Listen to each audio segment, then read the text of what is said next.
The Indo-Pacific Economic Framework, or IPEF, was formed jointly by the US and partner countries on the sidelines of the Quad Summit in Tokyo on the 23rd of May this year. IPEF is an important part of US President Joe Biden's strategy to counter growing Chinese clout in the Asian economic sphere.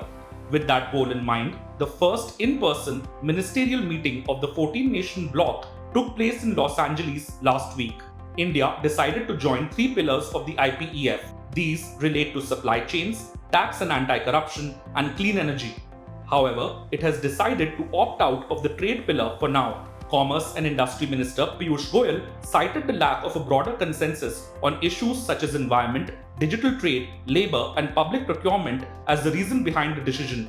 Stating that the final contours of the framework on trade were yet to emerge, Goyal said that India was yet to ascertain what benefits member countries would derive, and whether any of the conditions, for example on the environment, might discriminate against developing countries. The minister also pointed out that India was in the process of firming up its digital framework and laws, especially on privacy and data. According to Goyal, while India would continue to engage with IPEF on trade, it would wait for the final contours to emerge before finally associating with that particular pillar. Apart from India and the US, the 12 other members of the IPEF are Australia, Brunei, Fiji, Indonesia, Japan, Korea, Malaysia, New Zealand, the Philippines, Singapore, Thailand, and Vietnam. All the other member nations have joined IPEF's four pillars. The IPEF partner countries represent over 40% of the global economy. The IPEF has four pillars. The first is supply chain resilience. The second involves clean energy, decarbonization, and infrastructure. The third deals with taxation and anti-corruption. And the fourth one is fair and resilient trade. The US is also seeking to include issues like the cross-border flow and localization of data under the framework. According to a February report by the US Congressional Research Service, member countries have to sign up to all of the components within a particular pillar, but do not have to participate in all the pillars. The Fair and Resilient Trade pillar is being led by the United States Trade Representative and includes digital, labor, and environment issues with some binding commitments. However, the IPEF does not include market access commitments such as lowering tariff barriers.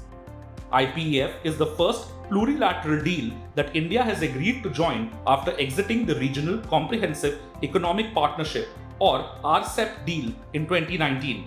The decision to opt out of the trade pillar for now may make sense since it is possible that India is not adequately prepared to handle negotiations on labor, environment standards, and digital trade. After all, domestic regulations in all of these areas are yet to reach a level of maturity. But there is need for a nuanced view because while India's domestic limitations may have driven its decision, there will be an impact on how member nations, especially the US, view it.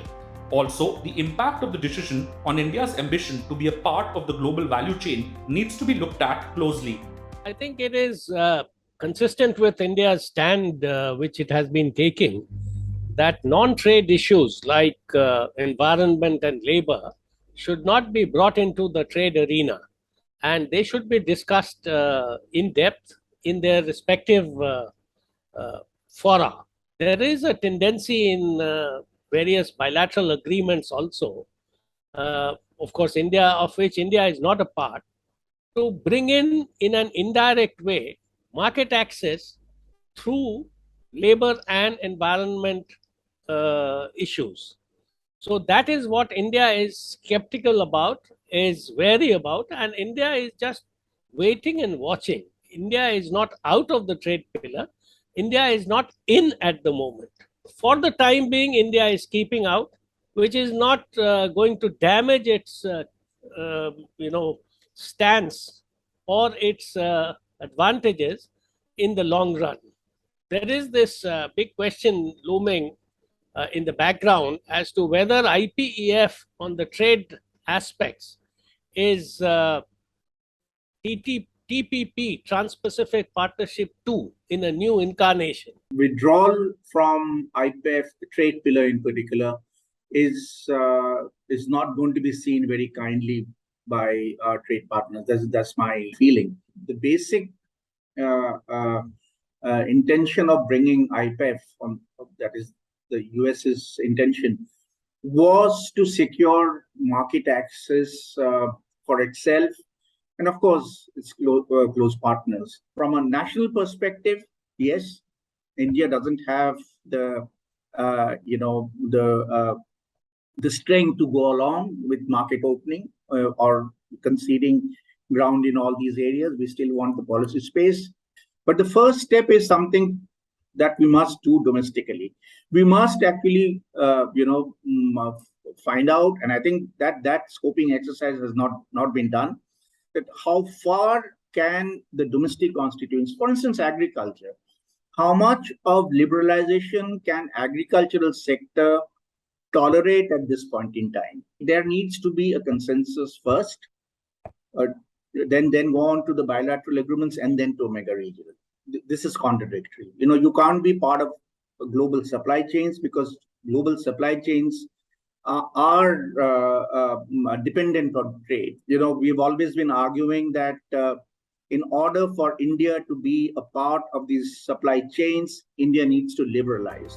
While the decision may be the right step as far as India's domestic sensitivities are concerned in the short term, there is also a counter-argument when it comes to how competent the country is in negotiating on complex trade issues.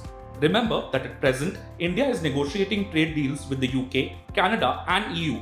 It has also agreed to including chapters regarding new generation trade issues. EU is not a single country.